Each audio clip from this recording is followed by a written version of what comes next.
2017년 여름 훈련 집회 에스겔서 메시지 10번입니다. 제목은 생명의 사역과 함께하는 생명의 흐름은 하나님의 장엄한 집에서부터 흘러나오며 하나님의 장엄한 집을 위한 것임. 우리는 이 제목에서 먼저 붙잡아야 할 중심적인 이 메시지의 부담은 바로 생명의 흐름입니다. 이러한 생명의 흐름은 전적으로 하나님의 집에서부터 흘러나오는데, 즉 하나님의 집의 청량에 의해서 흘러나온다는 것입니다. 그러므로 이런 흐름은 청량과 아주 밀접한 관계를 가지고 있습니다. 하나님의 지부에서부터 흘러나오는 이러한 생명의 흐름을 위한 사역이 바로 생명의 사역이라는 것입니다.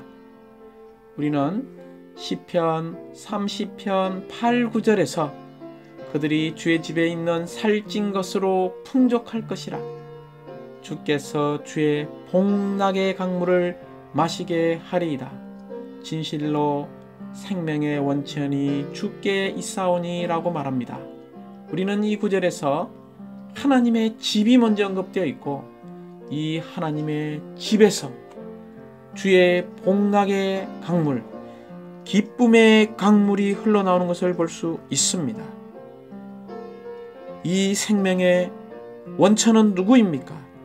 바로 하나님 자신이요, 또한 하나님이 갖고자 하는 이 집에서부터 하나님의 기쁨의 강이 흘러나온다는 것입니다. 또한 우리는 시편 46편 4절에서 한 시내가 있어 나뉘어 흘러 하나님의 성, 곧 지존하신 이의 성소를 기쁘게 하는도라고 말합니다. 여전히 여기에 한 시내는 바로 하나님의 성에서 흘러나오는 것을 볼 수 있습니다. 요엘서 3장 18절에서도 여호와의 성전에서 한 샘이 솟구쳐 나올 것이라고 말합니다. 여호와의 성전에서 이런 놀라운 한 샘이 솟구쳐 나오고 있습니다. 스갈에서 14장 8절에서도 생수가 예루살렘에서 솟아날 것이라고 말합니다. 우리는 이 요엘서와 스갈에서 다시 우리는 이러한 생명의 흐름이 집과 성과 관련이 있다는 것을 봅니다. 또한 우리는 신약에서 특별히 요한복음 14장 4절은 누구든지 내가 주는 물을 마시는 사람은 영원히 목마르지 않을 것입니다. 내가 주는 물은 그 사람 안에서 원천이 되어 샘솟아 올라 하나님의 생명에 이를 것입니다 라고 말하고 있습니다. 여기에 여전히 그 사람 안에서 원천이 되어 샘솟아 오르는 영원한 이런 생명의 흐름이 있음을 찬양합니다. 고린도전서 10장 4절에서도 또한 그리스도께서 우리를 위해 깨진 반석이시고 우리가 생수를 마실 수 있도록 그분으로부터 신성한 생명의 성수가 흘러나온다라고 말하고 있습니다. 다시 요한복음 7장 37절부터 39절을 볼 때 주 예수님은 누구든지 목마르거든 나에게로 와서 마시십시오. 나를 믿는 사람은 성경에서 말한 대로 그의 가장 깊은 곳에서 생수의 강들이 흘러나올 것이라고 말하고 있습니다. 또한 우리는 계시록 7장 17절에서 주님은 영원히 우리의 목자가 되셔서 우리를 생명수의 샘들로 안내하실 것이라고 말합니다. 계시록 22장 17절은 목마른 사람은 누구든지 주님께 와서 생명수를 거저 받아 마시라고 말하고 있습니다. 요한계시록 22장 1절은 생명수의 강, 곧 그 강은 하나님과 어린 양의 보호자에서 흘러나와 그 성의 길 가운데로 흐르고 있었다라고 말하고 있습니다. 이제 우리는 이 메시지 10번의 첫 번째 중심적인 부담은 바로 생명의 흐름을 말하고 있습니다. 두 번째 부담은 생명의 사역을 가진 이러한 생명을 흘러보내는 이러한 사역자가 될 필요가 있다는 것입니다. 그러므로 메시지 10번은 로마 숫자가 2개로 되어 있습니다.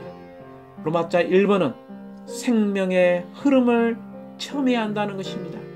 곧 우리가 이 신성한 흐름 안에 사는 믿는 이가 되어야 한다는 것입니다.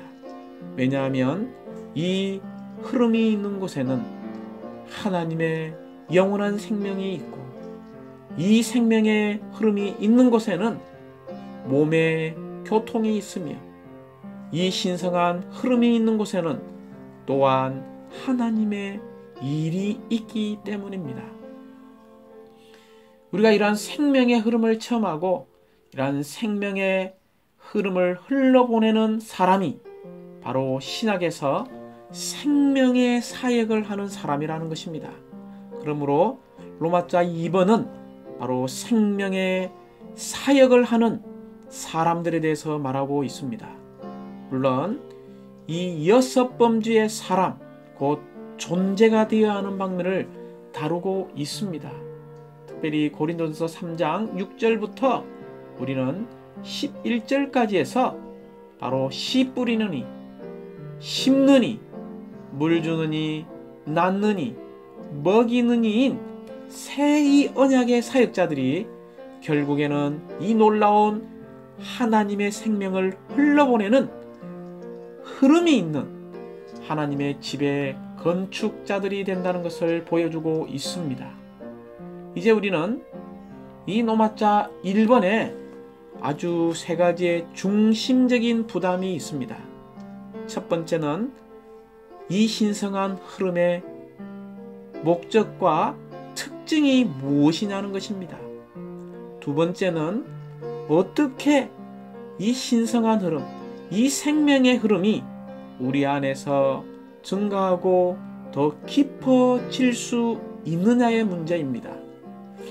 세 번째는 이 흐름이 우리 안에서 증가되고 깊어지는 결과가 무엇인지를 알아야 한다는 것입니다.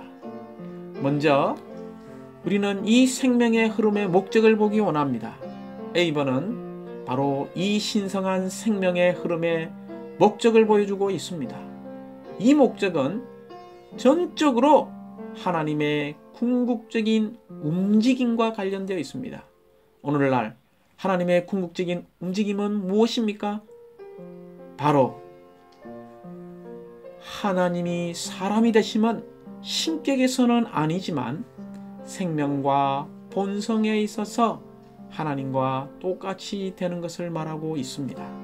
곧 사람을 신격에서는 아니지만 생명과 본성과 표현과 기능과 예양에 있어서 신화시키는 것을 말하고 있습니다.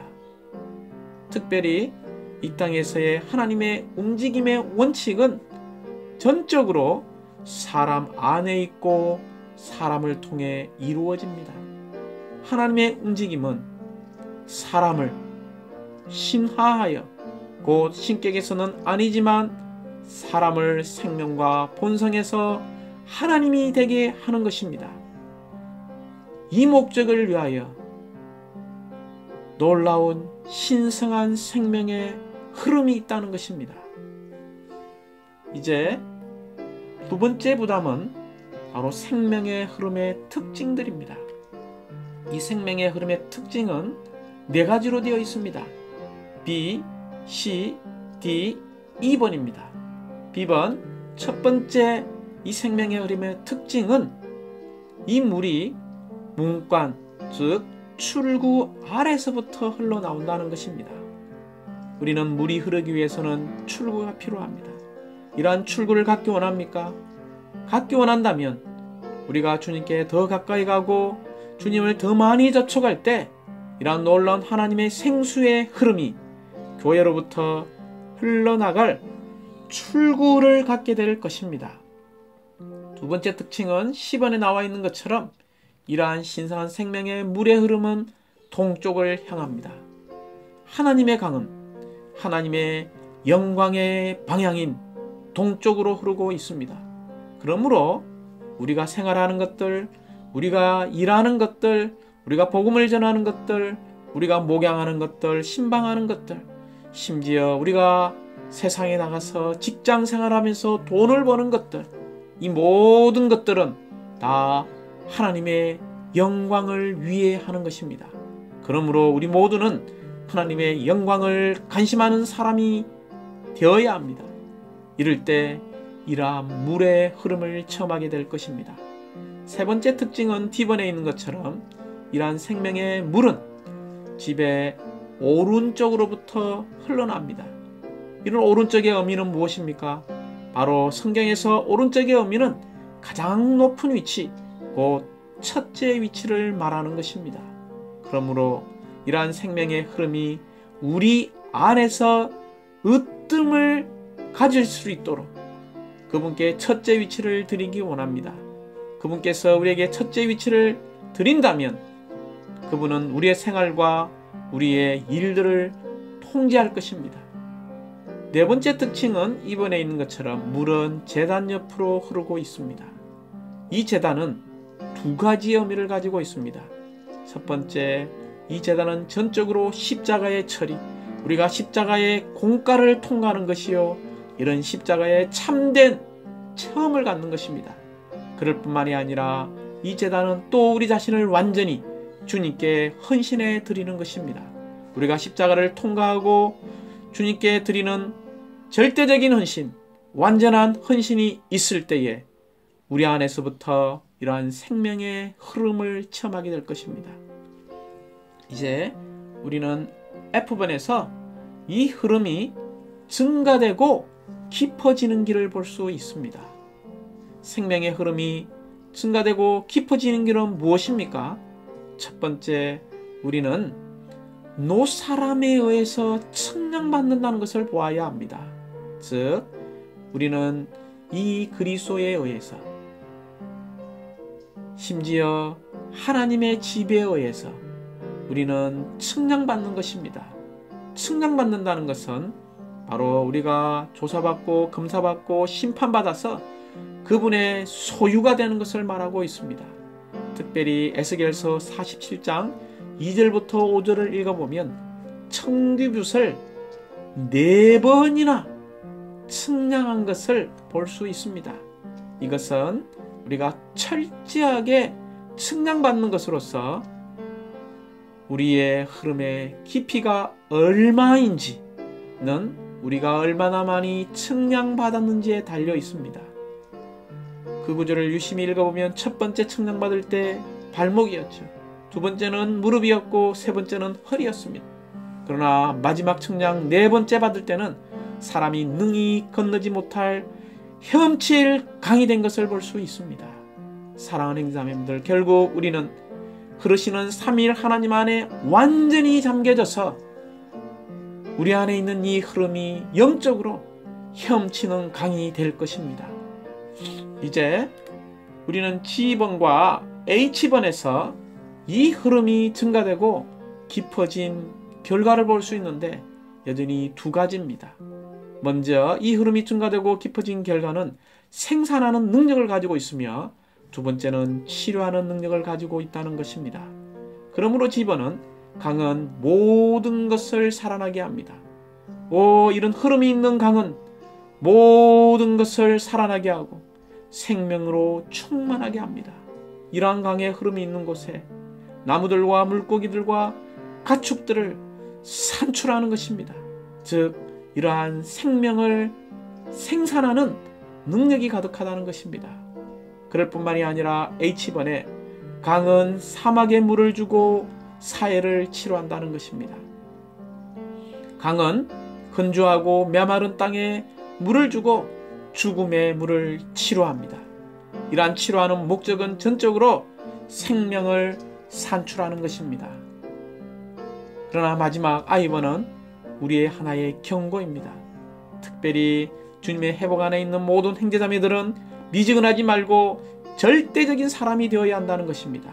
우리가 미지근하고 절대적인 사람이 아니라면 우리는 늑과 습지에 있는, 즉 중간지대, 중립지대에 있는 타협과 미지근함에 지대해 있는 사람이 될 것입니다. 심지어 이런 늑과 습지에 있는 사람은 절대적이지도 않고 어중간하다는 것입니다. 이런 교회의 방향과 교회의 흐름이 있을 때, 사역의 흐름이 있을 때, 생명의 흐름이 있을 때 절대적이지 않고 어중간하며 미지근한 이러한 늑과 습지에 있는 사람들은 결코 치료받을 수 없다는 것을 기억해야 합니다. 이제 우리는 이 세 가지를 다 보았습니다. 특별히 가장 중심적인 부담은 우리 안에 이 신성한 흐름, 생명의 흐름이 얼마나 흐르고 있냐는 것입니다. 지금 이 순간 이런 놀라운 생명의 흐름이 우리 안에 흐르고 있습니까? 흐르지 않고 있습니까? 우리 안에 흐름이 얼마나 깊은가는 우리가 주님께 측량받은 정도에 달려 있습니다. 우리를 더욱 점검하시고 심판하시며 소유하시도록 허락해 드리면 드릴수록 우리의 각각면에서 더욱 흐를 것입니다. 물이 넓고 깊게 흐르는가는 얼마나 하나님의 집에 의해 측량받는가에 달려 있습니다. 할렐루야. 생수가 흘러나오는 비결은 바로 측량입니다. 더 깊은 생명의 흐름을 누리기 원한다면 주님께 시험받고 검사받고 심판받고 점유되며 하나님께 완전히 소유된 사람이 되어야 합니다. 심지어 우리의 동기, 의도, 목적, 표적, 목표, 우리의 갈망이 모두 측량받아야 합니다. 우리의 혼과 몸과 소유와 우리가 하는 일들과 우리의 생활과 우리의 가정과 우리의 직장과 우리가 공부하는 것과 우리가 돈을 버는 것들, 이 모든 것들이 하나님의 빛에 의해 측량받고 심판받아야 합니다.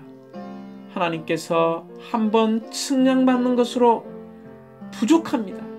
두 번, 세 번 거듭 측량받아야 합니다.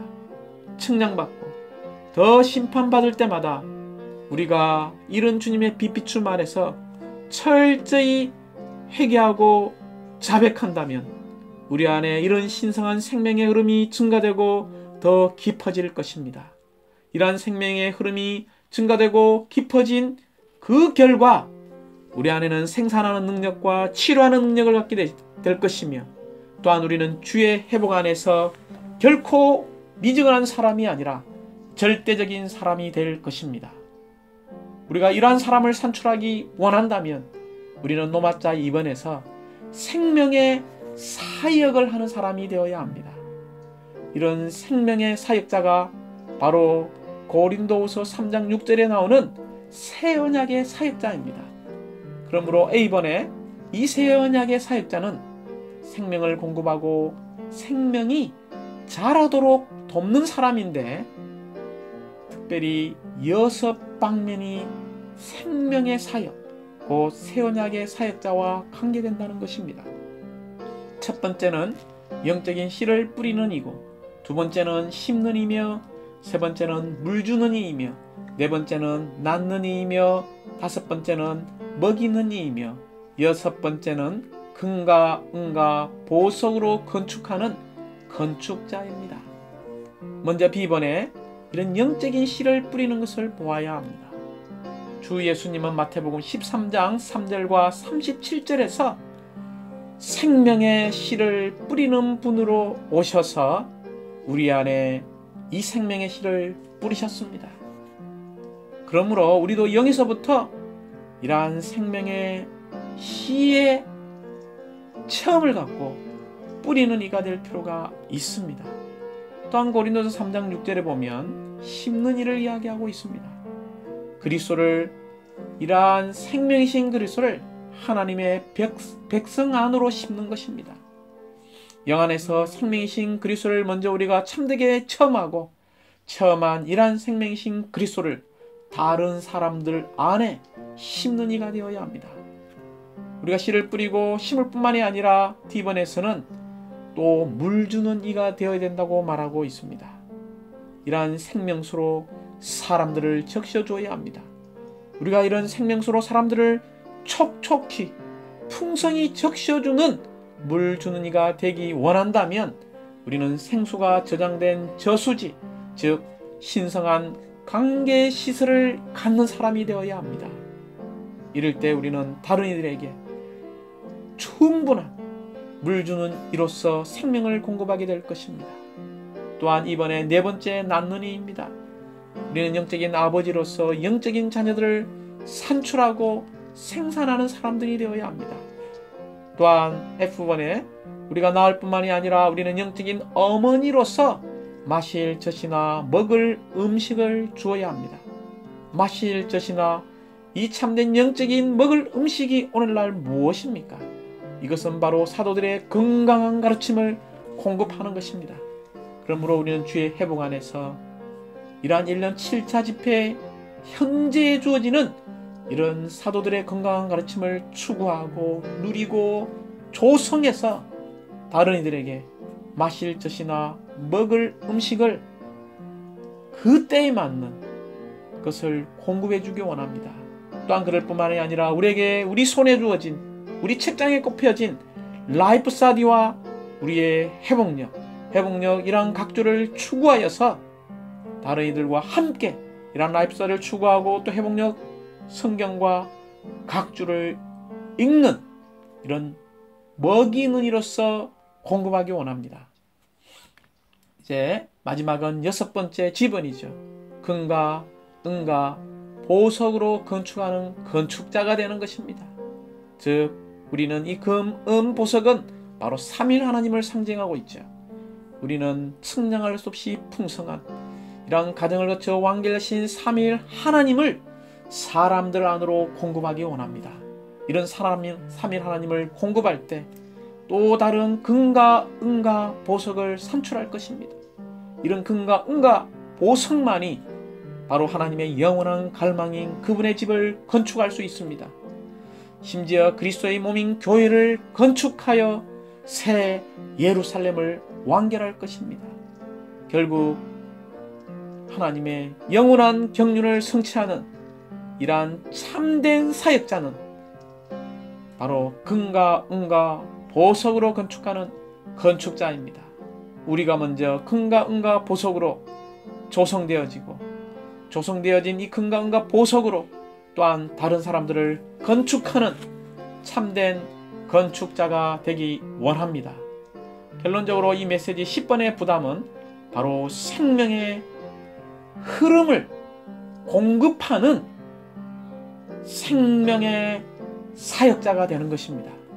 우리가 생명의 흐름을 더 깊이 체험하고 더 많이 체험할 수 있는 유일한 비결은 바로 하나님께 한 번, 두 번, 세 번 거듭 측량받고 빛비춤 받아서 우리 안에 막힘이 없는 이러한 생명의 흐름을 갖고 생명의 사역을 하는 사람들이 되어야 합니다.